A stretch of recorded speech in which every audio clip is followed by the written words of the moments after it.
wonky on me.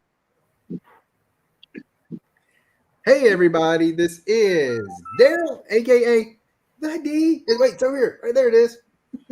And welcome to Disc Golf Chat with my good friend Derek. What's up, Derek? What's going on, guys? What's going on? And Stevie B Comics in the house. What is up? What's up, man? What's up? We've been talking about kind of getting together, doing something for a little while. It's about time. Excited about it. Oh yeah. So yeah, y'all normally do comic book stuff, right? Yeah. Normally that's been my gig, but I'm I love disc golf. That's my other hobby. The other habit. Yeah. My other hobby. One of the other addictions. Yeah. Yeah. I've got comics, disc golf, and sports cards. So Yeah. I've got action figures too. Is another one of them, but you just can't see them in this camera angle. They're actually the other direction. Oh, you know what? I thought I still have my Bane action figure right here, but it's not right there right now. It's over there. Because I got action figures, I got statues, I've got a mess is what I've really got. Yeah, somebody just sent me these Saga action figures in the mail today. Nice. Those are pretty cool. Little AOK. I thought I've got to read that. I've heard nothing but great things about it. Yeah, I've got the trade somewhere, and I still haven't got around to reading it. But okay, Stevie, how did you get into disc golf?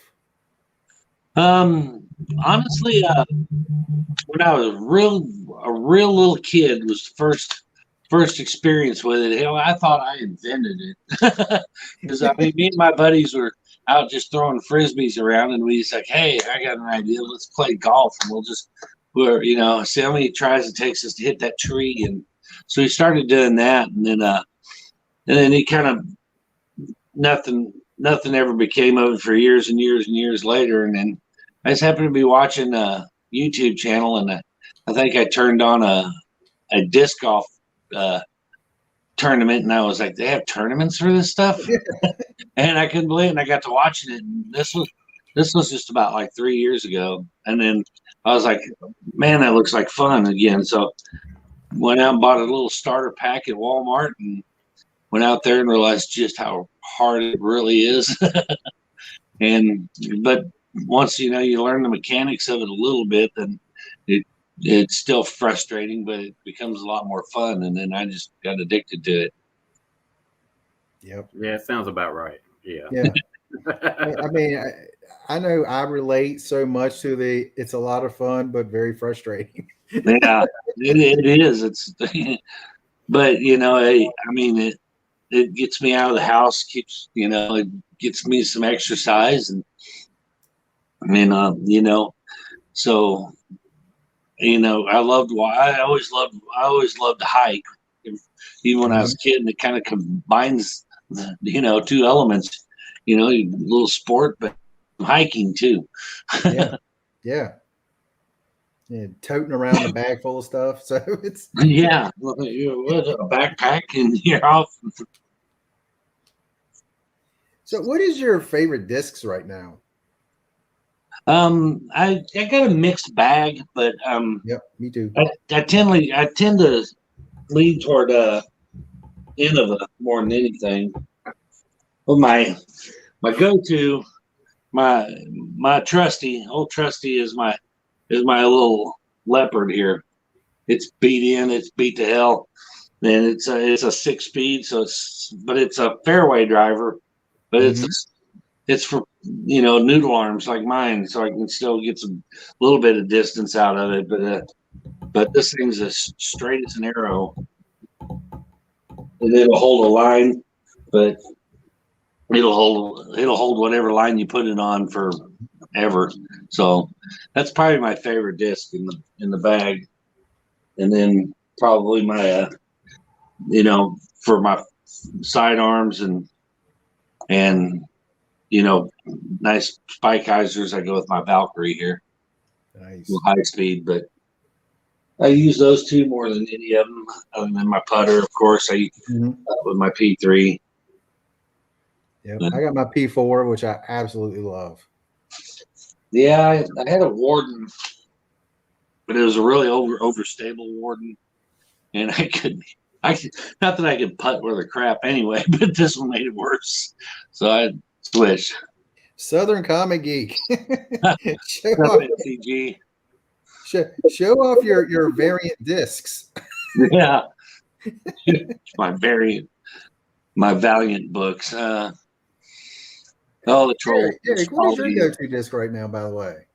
I'm more into the dynamic brand. I like the Truth or my Judge for my putter. The Truth is a mid range, but I throw it fairly decent, fairly straight. Then if I'm gonna drive anything, I'll throw my Wraith. But for the most part, dynamic. Yeah. Like right now for me, I also my Leopard, that has kind of become my go-to since my Stingray. I love the Innova Stingrays, but they quit making it, so you just can't find them anymore. Yeah, I believe that hurt my soul. Yeah, I think I still have a Stingray, to be honest with you. I've got one. It's beaten up. I just bought another one on eBay and paid too much for it, but I really needed one. Yeah. Because it comes back really nice. It goes out and has that right turn at the end on my backhand, and I really like that. Yeah, it is a great disc. I threw mine. I don't know if I still have it or not. But I'm digging through there. But I had one, whether I still have it or not. I may have shanked it off into Sherwood Forest somewhere. Man. Yeah, me and Derek, we got out there today with Jason, who may or may not make it tonight. I don't know if he is or not. It was a fun round. It was fun. Poor Jason. It was a lot of fun today. It's a beautiful day here in Virginia. Just maybe a touch of wind, but I mean it was beautiful out there. What was the temperature this morning? Like 28 or something like that early this morning? Yeah, it was frosty. I'm glad we played at 1 o'clock. Yeah, and by the time we got there, it was near 60? 54-ish, I think it was. Yeah. Yeah. Sounds about like it was here. I like that much better. Where are you at in Arkansas? Yeah. Nice. Northwest Arkansas. It's pretty windy this morning or today, though. It's been windy the last couple of days. And I mean, I need to be able to learn how to throw in the wind. But man, when it's really windy out, I'm just like, nah, we'll just play another day. Yeah. I mean, I've played a couple times in it, and I just don't know where the disc is going. Yeah, I have no idea. That video that I shot, you can see one. I was sitting there talking about the easiest shot in disc golf, despite the high hyzer, and I threw one up into that wind to spike it, to throw a spike hyzer next to the basket, and the wind just blew it like 100 feet to the left and just blew it way off into the woods. And it's like, whoops. But yeah, there's still, I've been, like I said, I've been playing for almost 3 years, and there's still so much that I still can't do or don't know how to do, and there's still a lot of learning to do. When I watch these pros play, it never ceases to amaze me. And then some of them will say, I've been playing for a year and a half, and I'm like Brody Smith. I'm like, well, Brody, he also has that ultimate Frisbee, so he's got that disc type of thing going. I know it's not the same. It is not the same, but he does have that, and he's really, really athletic. Yeah. He's out there but playing. At the same time, I think you got to wonder if is it harder to unlearn a certain way first and then learn a new way? Because I remember when he first made the transition over to disc golf, and he was horrible at first, and they gave him a sponsor and kind of shoved him out there, and he didn't do so well. And I never really was a big fan of Brody Smith. that much. Even before he came to disc golf, I just wasn't a fan. But I gained a lot more respect for him when he actually said, "Hey, I got to step back and work on my game," because his self-awareness was really good with him. Mm-hmm. So I gave him a lot of respect for that because he realized he kind of bit off more than he could chew. And now I enjoy watching him play. So he's annoyingly good now. Yeah. He's local up here to us. I've never seen him or met him or anything, but he seems like a good dude.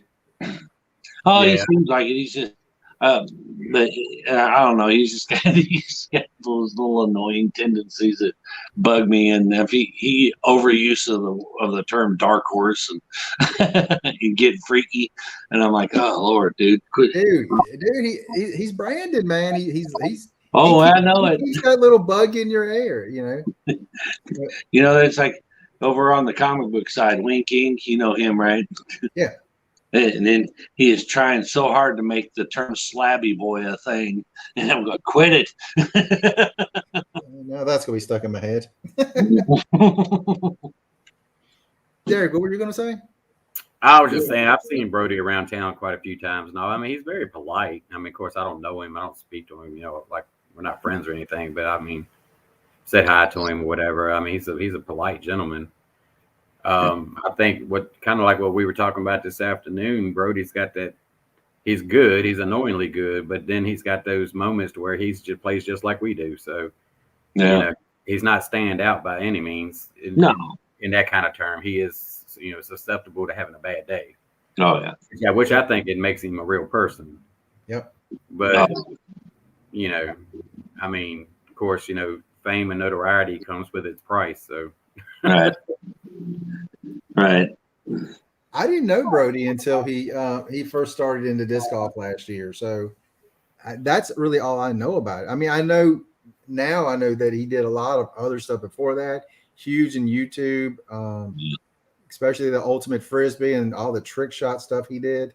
Yeah. So I didn't know that about him until I'd seen him start doing some videos, some disc golf stuff. I think the first thing I saw him was it with Paul and the foundation guys up at the stadium at Liberty University? Yeah, I remember that. I think that was the first time I ever saw him. I want to say, was he not on Dude Perfect doing trick shots?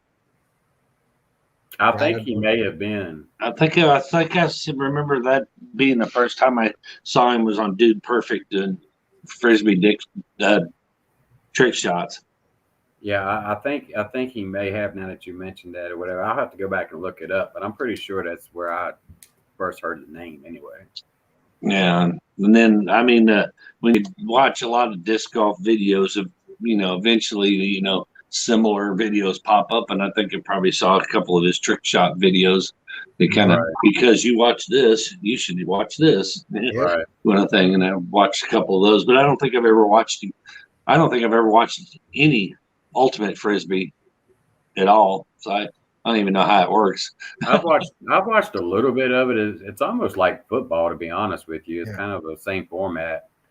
Yeah. But, I mean, it's not something that I would sit back and just watch. I'd probably play it. It looks like fun, but I don't know if I would sit back. I would if you didn't have to run so much. Yeah. Right. It don't bother me, but I think, I'm good.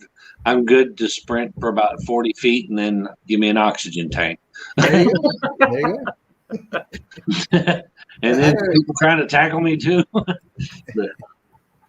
Him and I know Ella Hansen. She also is from Frisbee Golf. Yeah, she played Ultimate.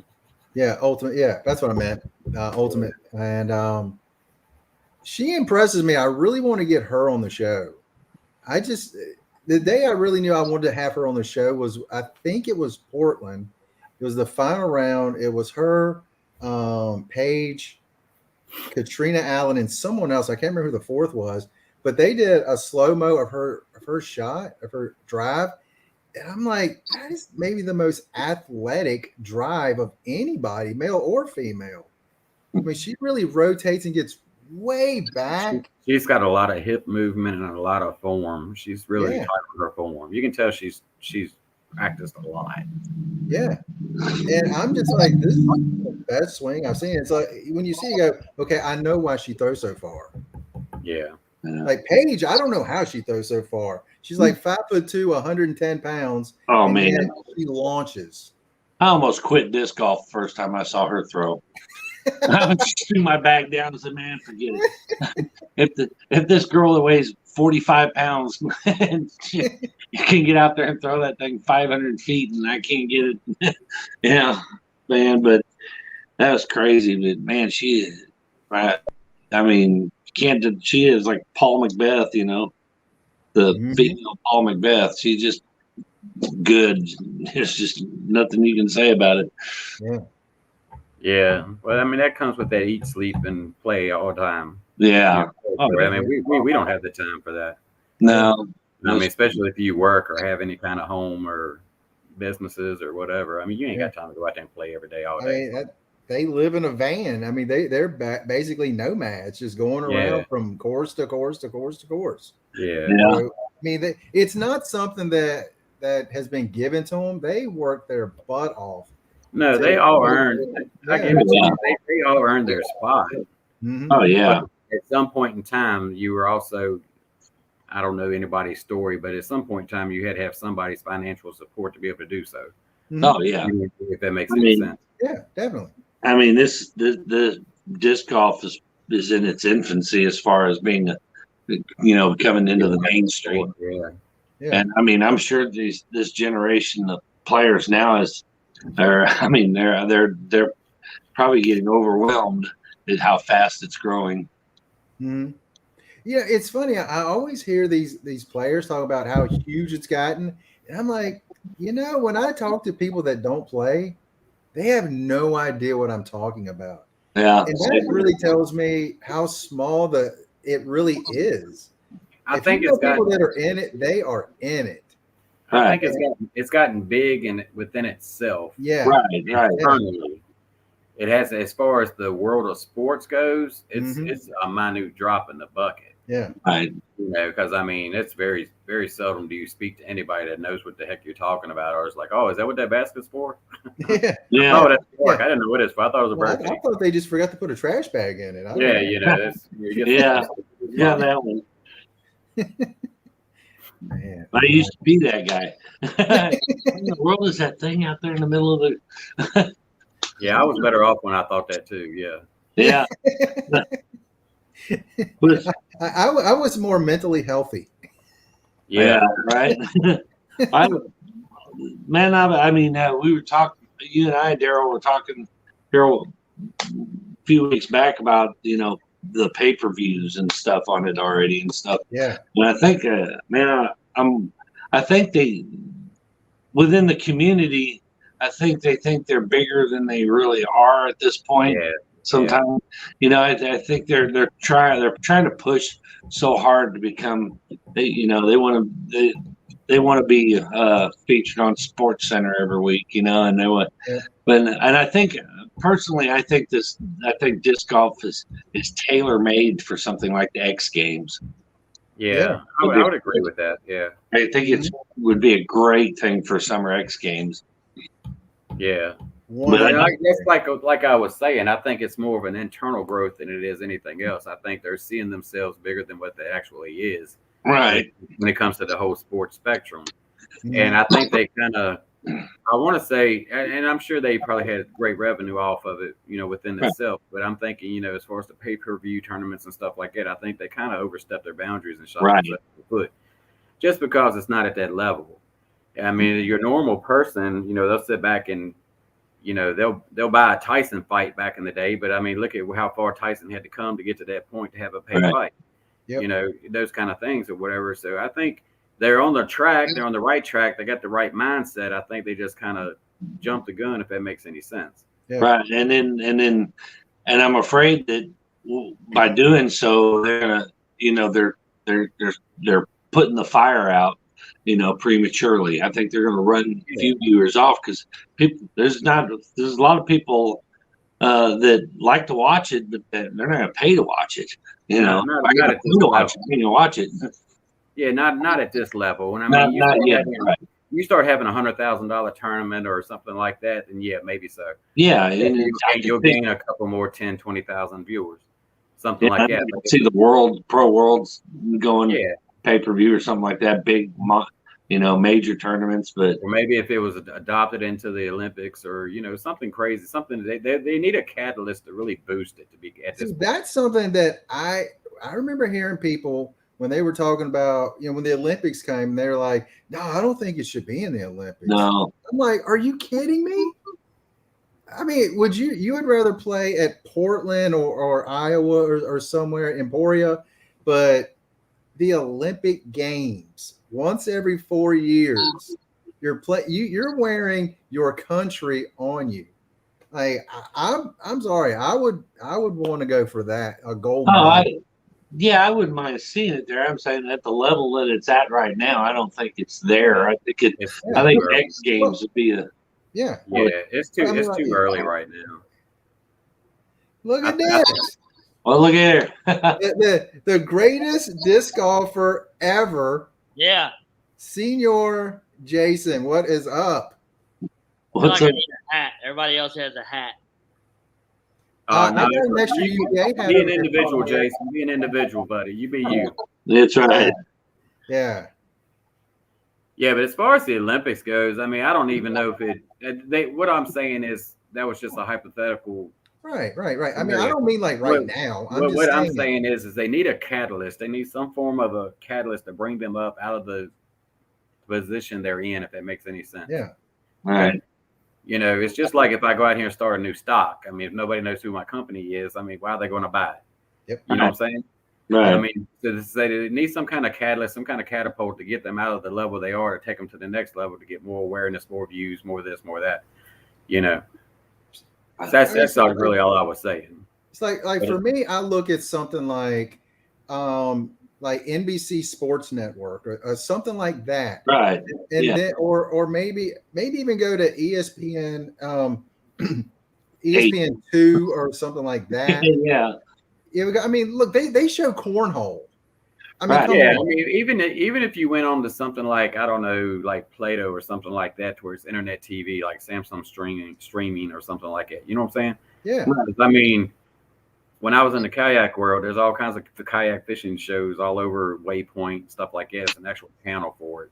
Right. An internet channel that's free. So, I mean, to me, that would be some form of a catalyst to at least bring them to the next level, to get more awareness, to bring them somewhere else. Right. Right. And it's baby steps. I think this whole pay-per-view thing or whatever, I'm not saying it didn't work for them. They probably saw some revenue off of it and thought it was the greatest thing in the world, but I think it was too early. Yeah, I do too. I do too.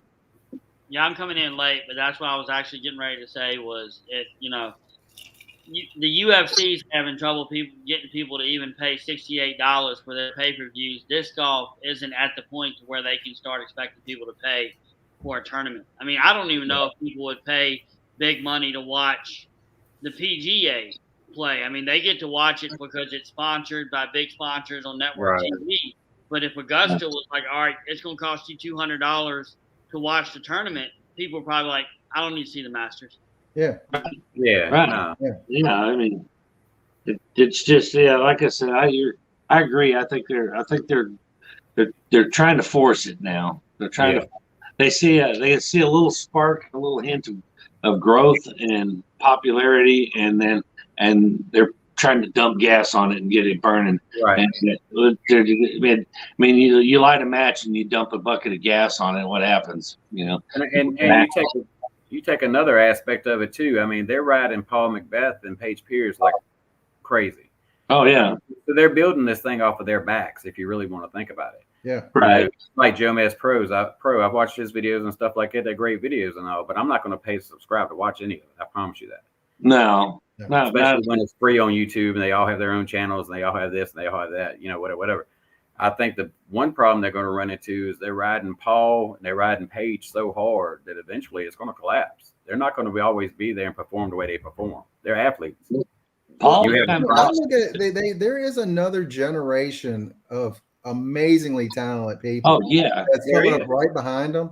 I mean, I get you put these two people up front, but once people get in to see those people, they see Eagle, they see Katrina, they see Kristen Tatar, they see I agree. like so many others. So, and I think a lot of those are still younger people. So, Klein, for example, I mean, he's really young and he's amazing. Oh, I agree. I completely agree with you. I don't. Yeah. I just Well, don't. I do understand what you're saying about they're You really should ride the back of two to get to the rest of them. I think they should all be promoted equally. Yeah. Somebody that's 19 years out there, 19 years old, and they're performing at a top level. My God, put them in the spotlight. I mean, the kids. Yeah, you know what I'm saying? Haley King. I mean, put her out there more. Yeah, I mean, put her in the spotlight for a while. I mean, that girl can throw. I mean, put Jason, put him out there. Oh wait, never mind. Go for it, Jason. Come on. Hey, see our video that's going to drop tomorrow. Y'all be like, yeah, don't promote those guys. Yeah, don't put none of us out there. I promise you. That's why we're on here talking about it. Exactly. Those who can do. Yeah, we're coaching from the couch, right? That's right.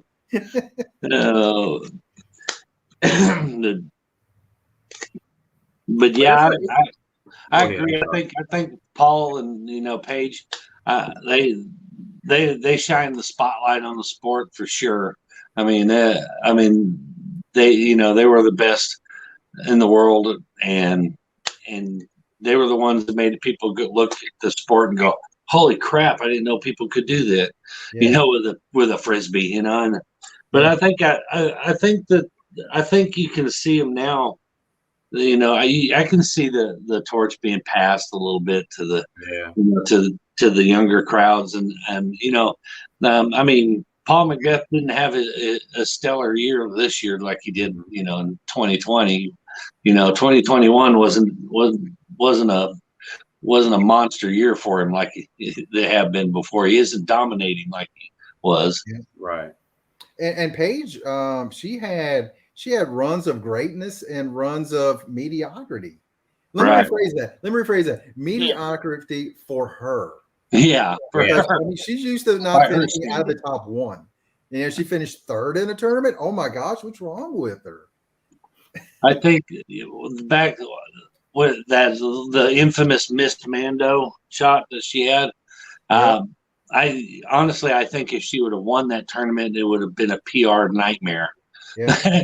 Probably the best thing that could have happened for her career was for her to not win that tournament. Yeah. My thing is, though, I can't blame her on that. I know a lot of people say she knew she missed it. I'm like, well, you've got a judge. Apparently, there was a person right there that was an official in some official capacity who said, I think she made it.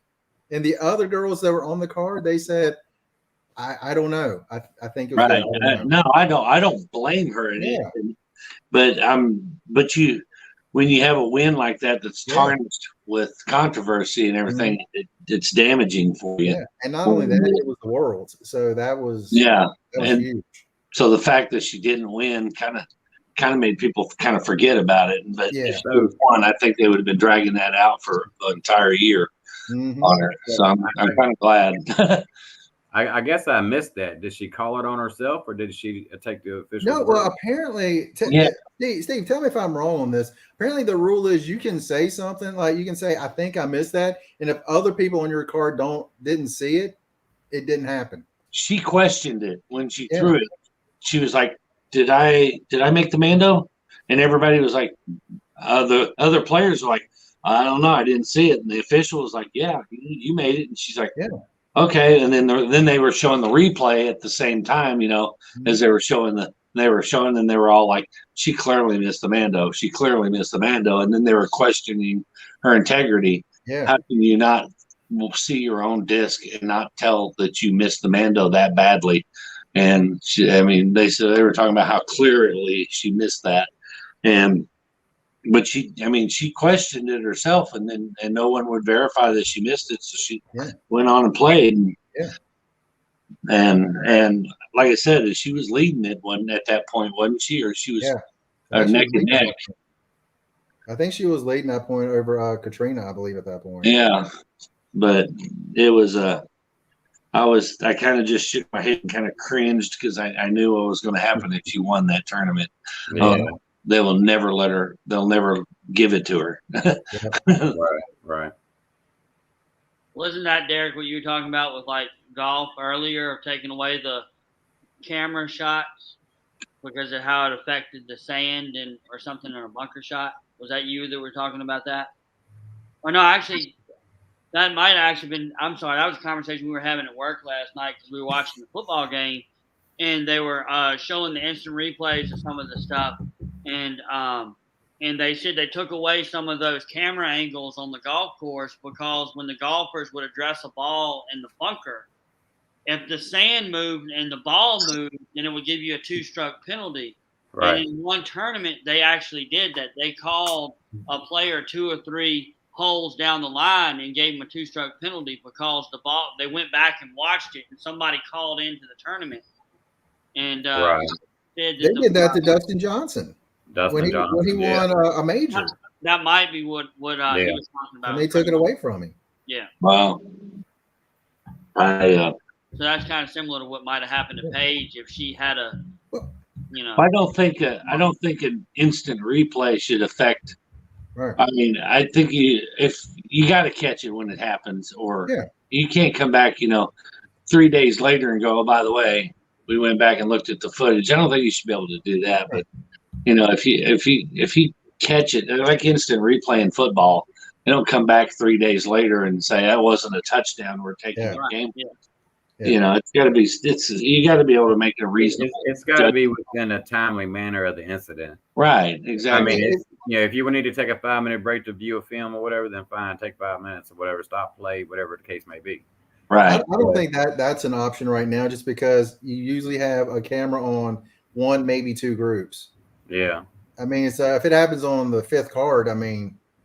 Yeah, I agree. Yeah. So, I mean, I don't think you can do that. To me, you just depend on the players in the group. If they say, I didn't see it, and then there's a person right there at the Mando, and they're like, no, you made it. What can you do other than that? Well, that's why. When I throw a disc, there are times I'm like, oh, let's go hit that tree, and then it misses the tree. Yeah. So it's like, I thought it would be the tree. I think that in order for them to grow to the next level, they're going to have some kind of officiating. Yeah. They're not going to be able to call their own fouls and stuff for very long because, let's be honest, nobody wants to call foot fault on your buddies. I mean, even at this level in the sport. There's one person that does. Yeah, well, you ain't never played with Daryl. There's one person that does. It's not me. You ain't never played with Daryl. It's Nico. Nico will call a foot fault on him. He will, but boy, you don't like it when you call it on him. But yeah, when I saw him play in person, I was just wow how much they edited out of his play. It's wow, but that's why, like I said, you can't. Nobody wants to bring the card down, the mood of the card down, except Nico. But and he don't care. But so they don't want to. Nobody wants to be put in the position where they have to call a foul on somebody. That's why they need the officiating to do it. Now somebody non-biased say, "Oh, dude, foot faulted," and then okay, well, there you go. I mean, to me, that is a long ways down the road because you need. To me, I think you need someone for either every hole or for every group. I assume for every group, you'll need to have somebody with them, right, to call it. So, well, one thing about disc golf, though, that will show you how it is.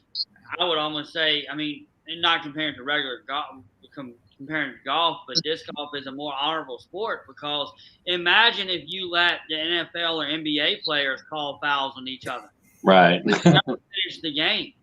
They would be like, oh, no, that's pass interference, or that was holding, or that was, goaltending. They would do that all day long. Yeah. Not to call it those two sports, but, I mean, they have to have officiating so they can finish the game. So disc golfers being lenient with each other and trying to say, no, you got it. And sometimes it's clear, no, they're out of bounds or they missed the Mando, and the other golfers don't do that. That shows some honor in their game. Right. They don't want to win that way. Yeah. No. They'd rather let Paul McBeth be in bounds instead of going out of bounds and saying, okay, I beat Paul McBeth. No, I want to beat Paul McBeth when he plays perfect, not when he is all over the course. Right. And then there's the argument that says that they wouldn't be able to have an officials beat everywhere on there. But I'm thinking, well, look at the NFL. You got a 90-year-old official running backwards with their multi-million-dollar running backs and keeping up with them. Yeah. You can tell me you can't follow a disc golfer around. That's good. Yeah. That's awesome. Sometimes getting in the way. Hey, Jason, I was asking them earlier, what is your go-to disc right now? My go-to disc, I don't have a definite one yet because I'm trying to really figure out my game between my mids and my drivers. But I guess my heat right now is still what I'm going to pull out of the bag. But I thought about it today. One part of the problem with the course today was I was playing a lot of fairway drivers. And at Peaksview, I've been playing a lot of mids recently, trying just to slow my game down and learn the game a little bit better. So I think that might have been why I was all over the place today. But the heat is still kind of like my discraft. Nice. Go-to.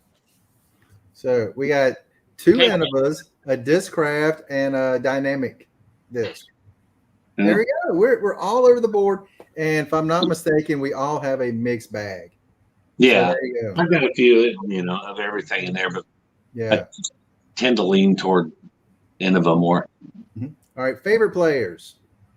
Derek, who's your favorite player? See, why you got to go to me first? Jason, who's your favorite player? I don't know. I like Katrina. I think she's tough. She's if I had to bet, she'd be the shot in the dark, but I think she's on point. She's like us. She has her greatness, and then she has her day that's not so great.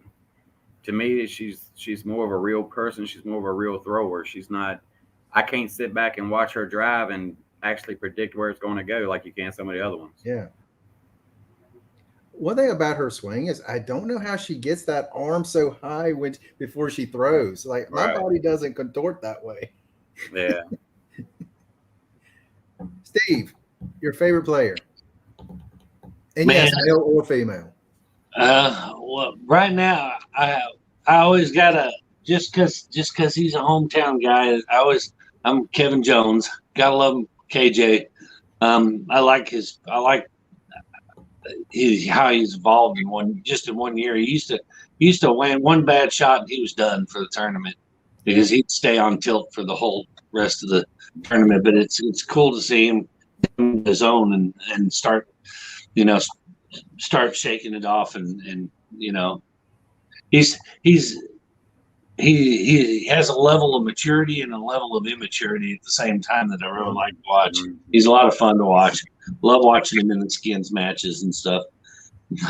But in person, he's a really cool dude too. I met him a couple times. So, but yeah, very, very high energy. He is, and he's really like that too. Yeah. He's not just showing off for the camera. Yeah. And funny story at the Northwest Arkansas Open. I went watch the final round, which literally you could throw a disc from where I work to the golf course there. But so I'm following him around on the final round, and comes down to I think it was the 16th hole, and everybody was putting out, and I thought everybody was done, and I walked right in front of Kevin Jones as he was lining up his putt. And he just kind of threw me this look like, "Dude, what are you doing?"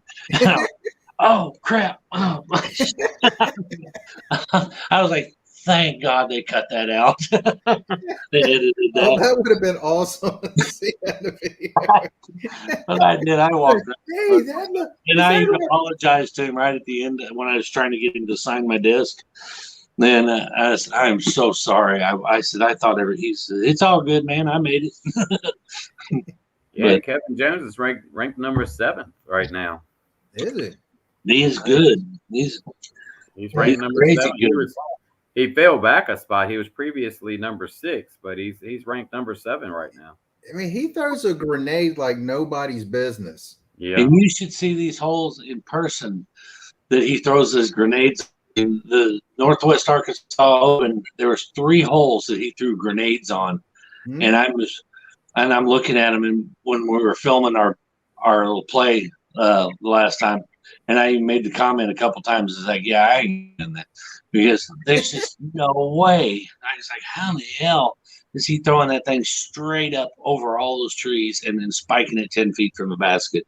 But he did it on like 3 holes, and it was crazy to watch him do it in person. Now, tell me if I'm wrong. When he throws a grenade, does he put it between like 2 fingers and throws it? Yeah. Because I thought he throws it like between his middle finger. I mean, just like this. Yeah. Yeah. Like, I don't even know how you maintain control of it as you're throwing. It hurts. When it comes out, I mean, it feels like he's taking a layer of skin with you when it comes out. But yeah, it's crazy how he throws it out. But yeah, he does. He puts it right between his middle finger and index finger, and just launches it. That's incredible. Yeah. Jason, who is your favorite player? Well, I was in there going through the Rolodex of the players. You don't have to say me, but if you want to, it's okay. Of course, yeah. No, but I was thinking about Brody at first, but I think Paul Ulibarri, really, I've enjoyed watching his videos more because of all the people, kind of excluding Robbie C, because I do like his videos, but Paul really seems like he generally wants everybody to improve at disc golf, and he's trying to give all the knowledge that he can. And his game has really improved over the last year. I saw him kind of moved up into the rankings. So he's just fun to watch. I'd like to see him in person sometime. So that would be my pick. I love Ulibarri. I love watching grows on his tutorial videos. He's so good with that. Yeah. When he took over, announcing duties, and stuff, I couldn't decide whether Germ hated him and wanted to choke him, or if they were genuinely just bantering back and forth like buddies. Yeah. And the more I watch Ulibarri, the more I'm like, no, he's just a nut. He's crazy. And I started liking him. At first, he kind of got on my nerves, and I wasn't really a fan. But he grows on you. Once you figure out what he's about, then you're like, oh, okay, he's cool. Yeah, exactly. That's exactly the thought I had. So. Yeah, I mean, when I first heard them on Joe Maz, I was like, who is this guy? Yeah. Can y'all get rid of this dude? Yeah. And now, if they get rid of him, I would be like calling them. I would be sending them messages like, no, get Yuli back. Yeah. But what's funny is how comfortable he is commentating, how comfortable he is mic'd up in practice rounds, but how stiff and weird he sounds doing the whole breakdowns with Bushnell. Yeah. This is the Bushnell rangefinder. But he acts like he's got stage fright when he's doing that. It's weird. Yeah. I mean, when he's like during those practice rounds, he will be doing a promo for like Gatorade or something. Like beef sticks. And I'm like, they should hire this guy. And then when he does the Bushnell things, I'm like, I don't want to hire that guy. Never mind. Let's see how it plays out. Let's see. I listen to y'all, so I'm like, now who's my favorite? Because I do love Katrina. Love watching her play. Yuli, I love his videos. Simon, I love Simon. I don't know how he throws. Nobody else. Love Christopher Carr. I guess if I had to pick my favorite player to watch, dang, I don't want to say Paul McBeth because it looks too easy when I watch him play. Yeah. I like all of them. There, I win. Paul's brother's fun to watch just because he can throw left-handed or right-handed. That's always fun. Wow. But he's not a pro, though, is he? Who? John McBeth, Paul's brother. Oh, no. He's not a pro. I've seen him play a couple times. Yeah, he's pretty good, though. I mean, he throws left-handed and right-handed, all 4, like backhands, forehands. He can do all 4 of them both ways. So yeah, that'd be a nice tool to have. Be ambidextrous. I mean, Kevin, I always, like I said, I love Kevin being a hometown guy, but man, so many. I want to see. You were talking about Simon. I want to see Simon get his game back together again. He kind of plummeted up, into obscurity last year. Well, the one thing I don't like about Simon, after nearly every shot on his videos, where do his hands go? Never really paid attention. Every shot, his hands go to his head. I've never noticed that. I won't be able to unsee it. It's like if it misses. Yeah. If it goes in. Oh, that was the worst shot ever. He does that every shot. And after I'm just like, oh, stop doing that, Simon. I won't be able to unsee that now. Yes, I know, right? I want to pick someone different, but I guess I'm going to have to say Paul. Yeah. I guess I have. I mean, yeah, I mean, you can't not like Paul McBeth. There's no way. I mean, he's annoyingly good. He's one that is exactly what he is. He's that one you want to lose because you're tired of seeing him win all the time. but you still at the same time you can't deny how good he is. Yeah, you can't deny Paul's game by any aspect of the imagination. That's for sure. Mm-hmm. I tell you another one that I really enjoyed watching, and I've seen a few of his interviews and all. I've seen him playing the skin games and stuff like that, and that's Philo. Who? Philo. Oh, Philo. Oh, Philo. Yeah. I love watching him. I love his demeanor. I love his attitude, his outlook on life. He's just an amazing person all the way around. I mean, he's super chill. Even when he's not on his game, I mean, he's just a cool dude. I mean, he's somebody I could hang out with. Yeah, I mean, he of that amazing albatross. The albatross, yeah. Way back. I mean, that thing went up and made this big turn, and it looked like it went forever. Yeah. Nothing but basket. Like, oh my gosh. Yeah. I mean, how would that feel? I mean, that'd be insane. Yeah, he was the first American generation from his family. I mean, he's got a story. That's awesome. That I didn't know. That's cool. He's an amazing person. I just like his demeanor. I like his outlook on life. He's just kind of like just dude. Mm-hmm. You know what? I would say that the person I want to see do the best that hasn't reached that top yet is Ella Hansen. Yeah. I love watching her play. I love her demeanor. She always has a big smile on her face. She hits a tree, she's gonna have a smile on her face. If she puts it in the basket from 80 feet, she's gonna have a big smile on her face. I love watching her play. Yeah, she just seems to be genuinely happy to be out there. Yeah. And Philo's like that too, though. He talks about the beauty of life all the time. He's like that. He just looks at it as a blessing to even be involved. Mm-hmm. He's so laid back, man. He's like the Snoop Dogg of disc golf.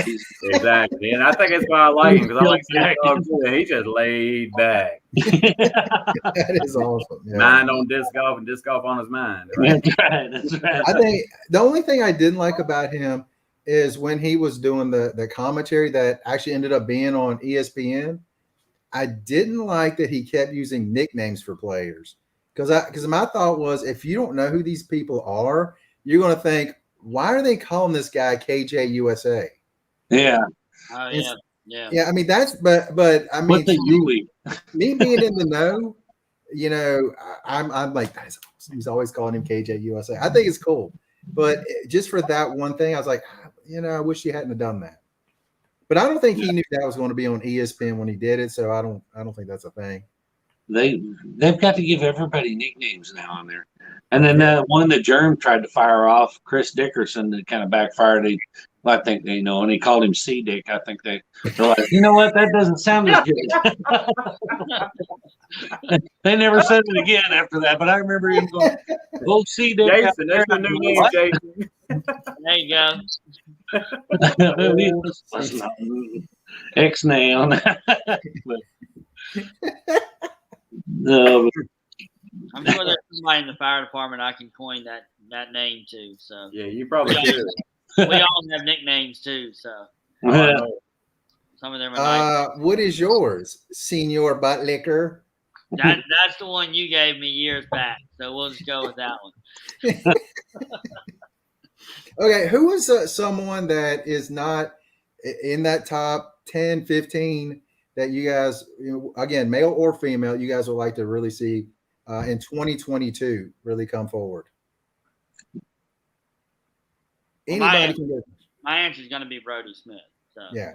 I think he's got the potential and the benefits of Brody Smith actually being what they hope he can be would be the growth of the sport, because he has injected a lot of money and publicity into the sport. And if you can get him to that top 5, top 10 level, then that should really grow the sport just by his popularity and fame alone. So Now, one thing I love about Brody, and I also hate about Brody, is how outspoken he is about things. oh yeah. Yeah. I love the fact that he wants these things to be brought to the attention of people, but at the same time, I'm like, he's not the person to bring it to the attention. Right. Paul and Paige doing that. And Paige is not afraid to do that. I think Paul is afraid to rock the boat sometimes. Yeah, I agree. But yeah, Brody's kind of yeah, I think he's kind of, for being so new to the sport, sometimes he has a tendency to overstep his bounds, I think, sometimes in his being outspoken, but again, I like that he's willing to do it, but again, I just don't think it's quite his place yet. Don't call out your bosses though on that. Yeah. You know what I mean? Don't call your bosses out, make them look bad on the public eye. That's Well, one of the things that he did is Yeah. when they didn't have a practice place before the final round of a major, he paid for the place, and then the PDGA, every which company it was, I can't remember which company it was, they got mad at him for doing it. Well, are you kidding? Technically, it wasn't. I don't think it was the action of doing it. I think it was the rubbing it in their face, and because he made the comments of like, this is something that they should have been doing, and I had to come in and step in and do it. And that's what I'm talking about. He kind of rubbed their face in it a little bit, and kind of, put them on blast about it, and I think that's why they were like, kind of frowned on it a little bit, but. I mean, I think what he did was fantastic. But do it and say, "Hey, I just want to help." But when you start, don't crap where you eat, kind of thing, Well, this might be a question because I'm new to the sport, but how tight of a rein does the PDGA have on their players as compared to like the NFL or the PGA or something? I mean, do they have the same type of control over what the players do? Because it looks like they don't to me. It's more like I think that the players are free reign to do it. Yeah, players might have more like Discraft might have more control over. Yeah, right. They do. PDGA, but in the PGA, Titleist or TaylorMade could tell their golfers to do anything, but if there's something outside the bounds of the PGA, they're gonna be like, no, you can't do that. Well, yeah, I think PDGA, sets the guidelines for the sport. But I mean, as far as running the show, I don't really think they're that controlling over the players. Yeah. That's kind of what I feel, especially watching the Worlds this year. I would imagine that's probably within their sponsor contracts anyway. Right. That's probably where the strings become attached. Is your sponsors, you're representing that company, and they know it, and the people who know these players know that company. So if you got Paul Macbeth out here doing God knows what, which I'm sure he's not, but I'm just saying he's representing Discraft or whoever he's sponsored by. It puts he's branded by them, and he brands them too. So I'd imagine that's where the strings become attached. It's probably all within their contracts. They're facilitating what they can't do, this, that, so on, so on. These appearances, those appearances. Don't get caught doing this. Don't do that. Da da da da. I mean, like Lazat, he was having a tournament. Then was it is he Discmania? Yeah. And then they were like, okay, you're going to play in the European Open. He's like, I'm doing what? He's like, yeah, you're going to play in the European Open this week. He's like, all right, I guess I'm going to Europe. Yeah. Well, like I said, that becomes a sponsorship thing. That's where your strings come attached. Yeah. I mean, and look at that makes me think that's who puts the reins on the right. the It's not so much the PDGA as much as it is probably the sponsorship contract. Right. PDGA facilitates the venues and takes, and all that stuff, but They're just event promoters. That's all they right, are. Exactly. That's it's it. Don King sitting back. Yeah. But also, you just said though, Daryl, that shows though how much pull Macbeth does have, because he missed the match play weekend for the Battle for Bedford, and he was top 5 player. Anybody else, I think Discraft would be like, no, you're not going to play in your own tournament. You're going to go. But Paul was in Bedford. Yeah. How many players missed that? I think 3 or 4 players missed that tournament. Did they? Okay. Yeah, but I know Paul was definitely the big name that missed it. Yeah. Hey, Stevie, who outside the top like 10, 15 would you kind of want to see like make a big jump this year? When you asked that, my mind immediately went to Anthony Barella. I think he's got the tools. Mm-hmm. I think he's got the tools to be, top 3 if he really focus. He's young still, Mm-hmm. I think he's got a lot of game left in him, and I see him if he really made a push, being an elite player out there. But that's who I look forward to seeing him on the card when I watch. Whenever I see AB, I always watch it. I was like, I got to watch AB, watch him play, because, like I said, he's another bomber. He's every bit right up there with Eagle McMahon. He's got the same arm, pretty much, as Eagle McMahon. He just doesn't have the. I mean, when you name your kid Eagle, you're going to be good at the thing. Yeah, I mean, I remember it was last year when it was a tournament where Brody was in the final card. It was on a golf course, and AB was right there with him. He might have won that tournament, actually. AB. It wouldn't surprise me. He may have been second, but I mean, he was bombing it. I was like, I didn't realize he threw that far. It was incredible. Yeah, he's that tall, lanky. He got that build where he's just, his levers are just. I mean, he can rip them. He can rip them. He can just control them now, and he's like he reminds me of like Eagle was in the early years. Eagle. Yeah.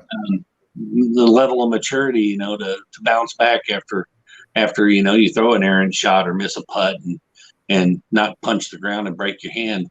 You miss. Yes, and he literally did that. Yeah, but so I think I see him maturing, and he's keeping a cooler head, and I think he could be a big player if he, I think he's got a breakout year ahead of him. Yeah, that's the point. That'd be awesome to see him bust out too. Derek, anybody you got? I'm either going to have to. It's a toss up between Nate Sexton and Ezra. Ezra. I love watching Ezra. Yeah, I like Ezra too. I like listening to Ulibarri flirt with him. Yeah.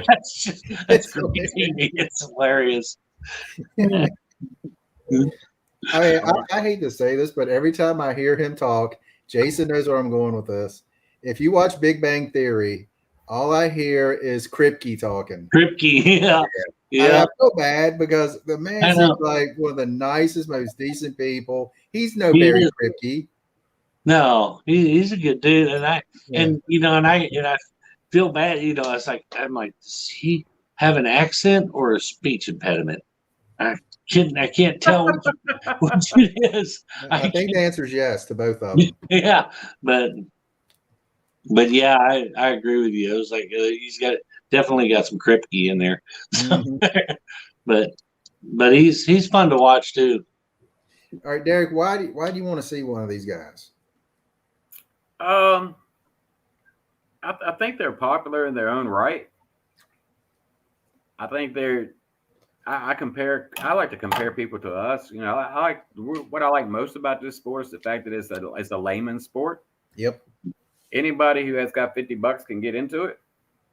And that's on a high end. You don't really have to even spend that kind of money. You know what I'm saying? Yep. Except for Jason, he's got them $1,000 discs, Yeah. But so if you ever find one with Jason's name on it, keep it, sell it. Yeah. It's gold, Jerry. Gold. It's just that you heard of them being up, then you heard of them being down, and now they're kind of floating around to the whole middle of the rank thing situation, 49th and 51st, I think it is, between Nate and Ezra. So if you sit here and think about it, I mean, they're still better than myself, but I mean, they still have potential, but they also have the ability to go backwards.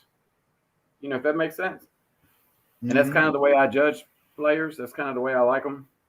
I guess it's something that I can associate with. Yeah. I've had days of 5 under, and I've had days of 25 over. So I mean, it is what it is. Oh, yeah. And the sad part is that's the same course on back-to-back days. Yeah, we both had those. Yeah. Oh, I have yet to throw a par round.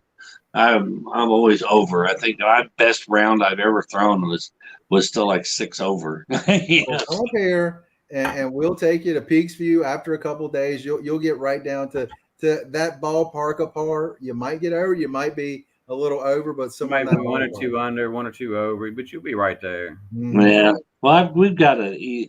I'm gonna film it too one of these days. We've got one that's a kind of a beginner course. It's at a high school up here, right down the road from where I live, and it's a nice little course. It's it's pretty short. It's all par 3. It's all par 3s, but it's a nice mix of wooded areas and wide open, bomber areas and stuff. That's the way Peaks View's like that. Peaks View's all par 3. When he just said that, I was like, we got to go to Liberty High School and film a 9-hole round there. We should. We haven't played there but once. We should go there and play. Yeah, that's my best round +1. Yeah. That's a neat little course. I kind of like the way it's set up. It's kind of dry, but it's kind of, I don't know. It's pretty cool. Yeah. Let's see. Now, for my person, I want to see up and coming. There's 2 of them. They're both women. One of them is Tiger Borth. Okay. She came on at the end of this year. She's very young, probably in her early 20s. And I was like, where did this person come from? And all of a sudden she's playing really well.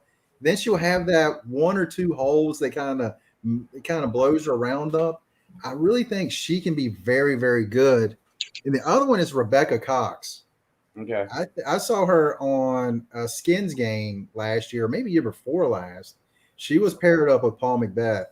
And I was like, they just bring some amateurs into play, and she's got game. I remember that. Yeah, she was good.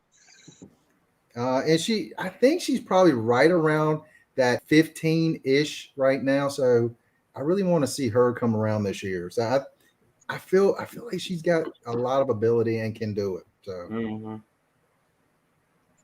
and then I want the Europeans to come. I want them. I want Emma. I want what's her name? Evelina. I'm sorry, I don't know any of the guys over there. I just don't think they can hang with the American guys. But the women, I think there's those 2 top women that can hang over here and come over and win. Does Simon not count as a European no more because he lives over here now? I think he counts as I don't know. Yeah, he's European when he's over there, but yes, we've adopted him. Yeah. You know what? That's a legitimately good question.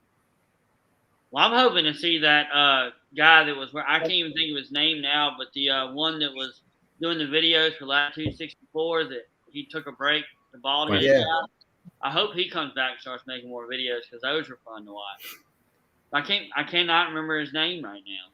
Yeah, sad things I know who you're talking about, and I cannot think of his name either. Hey, another one that I have to root for every time I watch him play because he's inspirational to me is Johnny Mcrae. Mm-hmm. How can you not like watching that old dude go out there and show the young dudes how to play and think I can do that, and then go out there and realize no, I can't. But wasn't he playing in the 70s back when it first started? Probably. Mcrae, because didn't this whole sport start like in 70s? I don't know, 74, 76? It was somewhere Yeah. in the mid to late 70s, I think. Was Yeah. when it was first. I want to say, wasn't he the first world champion? Mcrae? That I don't know. That would be news to me. I hadn't heard that. I know. I looked it up long. But he still can get it done. Didn't he just come back into it recently? He's been in since I've been watching it. He's been in it. But I was just I'm like, going to Google right now. Let's find out. I'm asking my Uncle Google right now. Uncle Google. Yeah, Uncle Google. Let's see. Men's champions. The very first one in 1982, Harold Duvall. Harold Duvall. Oh, You so were way off. It actually started well before that. Look up the when disc golf first started. Hey, you said world champion. Well, he was also talking about when it first started. I think You know I think the This is the official PDGA. Wikipedia list. The We know Wikipedia PDGA was never in wrong. '82. Well, yeah, but the sport invented was before the PDGA. Yeah, it was before the PDGA, Yeah, I which know. was in Steve '82. invented it. He told us he did. Remember? I did. He was the world champion. There I wasn't was a one. cornhole league before It was 2000. Actually, we're all wrong because it was Jay Shelton was the first official disc golf tournament was held in Brookside Park, Pasadena, California in 1969. Wow. But that wasn't the world championship. That was just some random tournament. But at some point, the winner of it was the best in the world at some point. At the time, yeah, he was the best in the world in You know '69. what? Loophole. We have a loophole. Daryl, that's like any karate tournament in the 80s. Invite one person from overseas and you call it a world championships. There you go. There you go. That's right. or Canada. You can always invite a Canadian, and that makes it. I mean, that's why it's the World Series because you have a Canadian team. Yeah, you're right. I think Lazard is from Germany, I believe. I thought. Yeah, he's German. But again, he's American. We count him. Yeah. We have accepted him. Well, good Lord. I mean, check this out. Under the PDGA, Ken Klima holds the most titles. He's got like 12, doesn't he? 15. I was close. Lord. Wow. Yeah, I knew that. I knew he had some. I was thinking it was 12, but yeah, I knew he had a ridiculous amount. Yeah. 15 times. Yeah. Woo. He's not Rick Flair. Rick Flair was 16. I was Come thinking on. that. But The PDGA was actually founded in '76. Oh, okay. But the first tournament was in '69. But that was before the PDGA was developed. No. So you're basically what you're saying is I did not invent disc golf. Yeah, no, I didn't. I just popularized it. No. Yeah. Wait, was that on Wikipedia? No, that's actually on PDGA. Oh, well, I mean, if it was Wikipedia, I would be like, they had it wrong. We can correct that. Well, we can't correct that. Man. I'm sorry. I'm going to call a guy. Call a guy. You got to wonder what the tournament was like in 1969. Well, it was marked with the goals or baskets or areas. They actually marked it as a target. It was marked with ribbons. Yeah. They didn't even have a cage. It was probably like an inner outer circle type deal, like throwing darts or yard darts or something like that. Probably set up like that, I'd imagine. To get some 1969 discs and go out there and play around. He played with the 82. They probably looked like hubcaps back then. Made of shale. Yeah. Any Tractor Supply and get a Frisbee and say, here, go play with this. You know, just a regular old dog Frisbee. Yeah. Oh, no, we're going to the dollar store and get a Frisbee. Yeah. We're going to get that challenge. We're going to get the cheapest 3-cent Chinese Frisbee we can find. Has anybody done that yet on the challenge video? Played with actual like whammo Frisbees, not ultimate discs. I've seen them do it with ultimate discs, but I've never seen them with like the old whammos. Like you know what? We should do that because I have a couple of original. I mean, old. Oh, from like the 80s, back when we would go to the beach. We should try that. I got the old beach Frisbees. We should actually film that and try that. That would be cool. It couldn't hurt our game. Brody did it with some of those like discs that don't have like a center; they're just like rings. He tried it with some of those. Oh things, yeah, but I didn't watch the whole video because it was just he was constantly trying to figure out how to bend it to make it fly. So yeah. Oh, should we try with boomerangs? Is that it? Yes, yeah. yes, that's what we should do. That's what we should do. Gives Throw- new throw meaning to the boomerangs. word comebacker, doesn't it? Yeah. We'll do that. Wow. I'll go to the dollar store and get us a handful of those bricks. There you go. and let's try to play those. And we'll do it in London. I think that's We'll is that go- not Go ahead. is that not like the number one question you get asked by people that never played or heard of disc golf? Is what's the difference between a disc golf disc and a frisbee? Yeah. And then you turn into a scientist and you break Yeah. down the different discs, how they fly, how you can make them turn. Right? And I always just tell them, I was like, well, a frisbee won't go very far, and and it tends to just dive left when you throw them hard. Yeah. But it would be fun. That's like the friend of mine at work that's like a scratch golfer. He was like, well, why do you have to have different discs? I was like, well, why do you have to have drivers and putters? It's like Yeah. same reason. It's the You same can hit thing. a driver more than you can hit a 9-iron. So Same idea, same concept. Same story, different verse. Yeah. I know my sister came to town for Christmas one time when I first started playing, and she was making fun of me for playing it because she's a golfer, and I mean she is a decent golfer, and I kept when I was explaining it to her, and I would say ball golf, she would stop, don't use that term. correct me. Yeah, I know it. It's just golf. It's just golf. It's not. And I'm like, what? I only use the term to differentiate between which one I'm talking about currently at the time when I'm comparing the two. Because if I said, well, in golf, when you do this, and then you go, well, which golf? What are you talking about? So the one when I say golf, it's this. When I say disc golf, it's this. right. That's right. You went on a little rant about ball golf. I went on quite the rant. It was a tangent. I touched a nerve, didn't I? Yeah, that's one of those. I'm just like, just stop calling it ball golf. Oh my gosh! But you know what? I'm going to let it pass. Woosa. Yeah, you guys got. I'll quit calling it ball golf when they quit playing disc golf on the ball golf disc course or the ball golf course.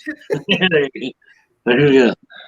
Yeah, I mean, I don't know what they're going to do for. I mean, the way that these guys are throwing, I don't know where they can go to make courses just long enough for them anymore, other than golf courses. I'll just make them harder now instead of longer. Yeah. Let me take Paul Macbeth's that crazy course he built in was it Mexico? Yeah. And out in the desert on the rocks. Yeah. See that little? I'm like, okay, well that's one way to make it harder. Just not make it further. Just make it, Just deadly. throw boulders in the way. Well, the more rattlesnakes you put in it, the deadlier it gets. You're right. Yeah. It kind of makes the crowds the galleries a little smaller. Yeah, we'll start putting alligators in the lakes around us. And there you go. You have a moat. If it goes in, you got to go after it. Yeah. There you go. Well, I think baby. it's the same argument as it is with golf, though. I mean, the way golfers are swinging their clubs now is like they're winning tournaments 20, 30 under sometimes. It's like, is that ball golf? Yeah, ball golf. I knew that was coming. What are you talking about? Yeah. I knew it. It used to be it was great. Oh, I'm 3 under. Now it's like you can't do anything unless you're going 5 or 6, 7 under in a round. And Right. that through your 4 rounds, you get up. Yeah, but I mean, you look at look at Bryce, DeChambeau, whatever. I mean, 360, 375-yard drives. I mean, it's like, my God. Yeah. I remember when 300 was a bomb. Now they're averaging over 300. Oh, yeah. I'm like, come on. Oh, yeah, now it's averaging 320, 340, and anywhere from 280 to 350. I mean, it's like, good God. I mean, if you just go back to 2000, I mean, Tiger was leading at upper 290s to low 300s. Yeah. He'd be middle of the road back then. Yeah. Now. So with with his power drive. I mean, if you go back about 30 years, my 180-foot disc golf drive would have led the tour. It would have. If you could do that with those orange things that Paul played with the other Shut day. up, don't ruin this for me. Yeah. Nah, I mean, that's one thing I don't know is how they throw so far, but yeah, I'm having fun, and that's what counts.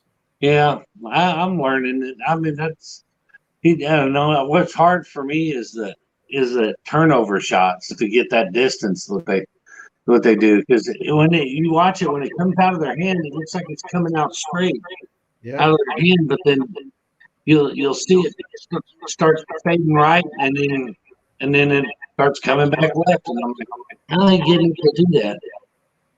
I got a neck of it. You hearing that? Yeah, I'm hearing it. No bit. Is it me? I can't tell if it's me or not. There it goes. Yeah, all right, it's fixed now. Now it's going. Okay. But yeah, so I can't comfortably throw a disc at that any angle with any distance without just turning it into a roller. So I'm having a hard time with that. I figured out it's easier for me to throw forehand than it is turnovers. I can't throw a forehand because every time I try to throw a forehand hard, it just rips my skin on my hand. Oh, really? Yeah. It's like the lip of it just catches on my hand. I'll get like blood blisters and stuff. I'm like, well, that's no good. So I'll get one and I'll try to just put a little angle on it, hope it turns over and flattens out there and it comes back. But yeah, that's the best I got on them. And Derek on hole 7 at Peaksview, when he throws his forehand, he hits that tree. So yeah, he's been hit a lot though. That tree, poor He's tree. lucky it's still standing. Yeah, that one's got quite a few nicks in it.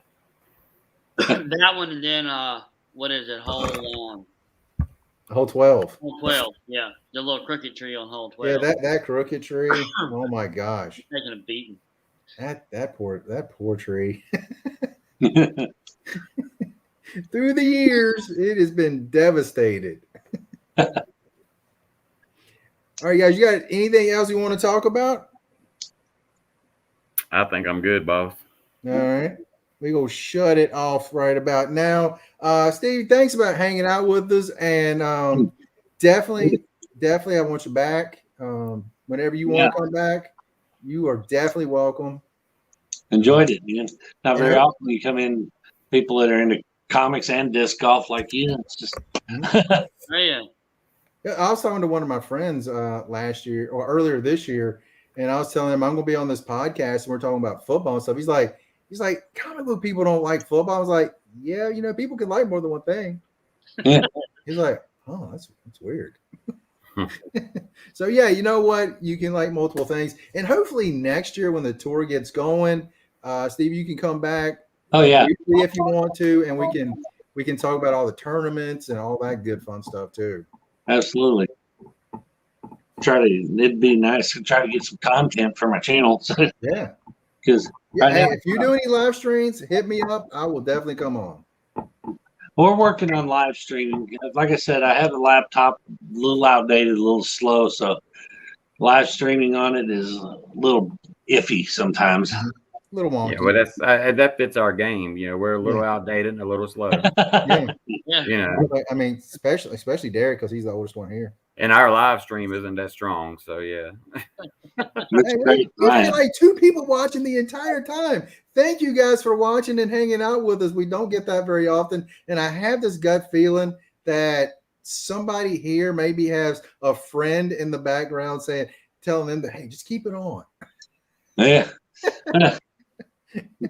They roast over in the other world, in the comic book world. They just roast me about my disc golf. I even got drawn into a comic book as a disc throwing alien. Well, I'm not jealous at all. Yes, I am jealous. Hey, Yeah. at least you're published.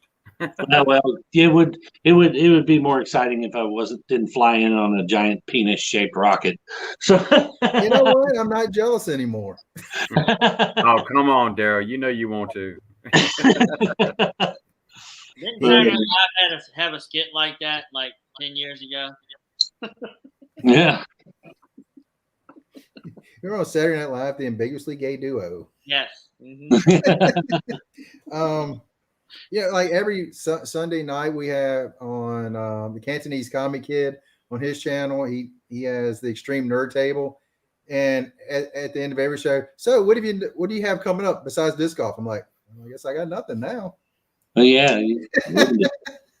They're just giving me crap, but it's all good. It's all good. I try to keep. For the most part, I just keep the disc golf. I'm gonna try to keep the disc golf channel and the comic channel kind of separate entities and stuff. I'm not really promoting my disc golf channel on the comic book channel.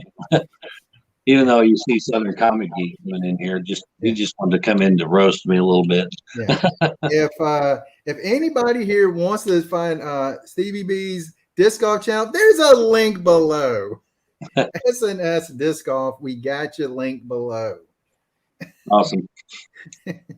So, Jason, you got anything coming up? Anything fun? More? I mean, because I know you quit disc golf. So, what do you got coming up? I don't know. I'm going to find a new hobby, I guess. Yeah. So we're playing tomorrow. Derek, when you have another day off so we can go play again? I'm actually off the next couple of days, but my son's coming home from the Navy. It'll be the first time he's been home for holidays for 3 years. So awesome. I'm staying home with him, and it's all about him for the next 2 weeks.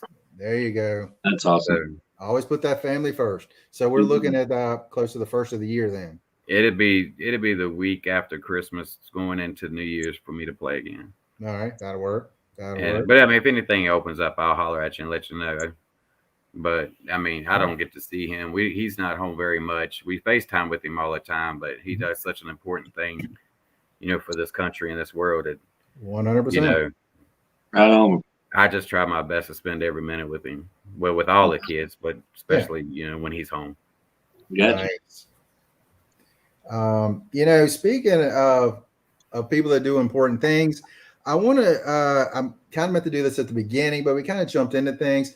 I want to do a big shout out to all the people helping the people that's going through all the tornado stuff. They have an awful job there, and lots of prayers to all the people that's been affected by this. And gosh, it's heartbreaking to see what Mother Nature can do sometimes. And I mean, I don't even know. Last time I saw it was 80 plus that have died. I feel like that number's gone up. I think it was 50 just in that Amazon warehouse. Yeah. They got hit. Yeah. It's crazy. Yeah. It's definitely a terrible event. I mean, we should really keep the people in mind. That's for sure. Yeah. But then you got people like Jason here. I mean, he's a firefighter, paramedic. I mean, him too. I mean, I can't imagine his world. I lived it at one time when I was a combat medic. So, all of those guys that put their lives out there, I mean, we should thank every one of them. Right on. Every one of them except Jason. I'm only kidding. I've got a lot of respect for what Jason does. Jason, I don't give him a lot of props because we always pick on each other, but a lot of respect for my buddy. A lot of respect. We've been best friends for 20 years now. Yes, me and Eric have been best friends for approaching 50 years. Almost 50 years, yeah. Almost 50 years next April. Me and Steve, we've been friends for a month now. We're not, yeah. Good, tight, close friends. Right on. Glad you got your foot in the door there toward the end, anyway. Yeah.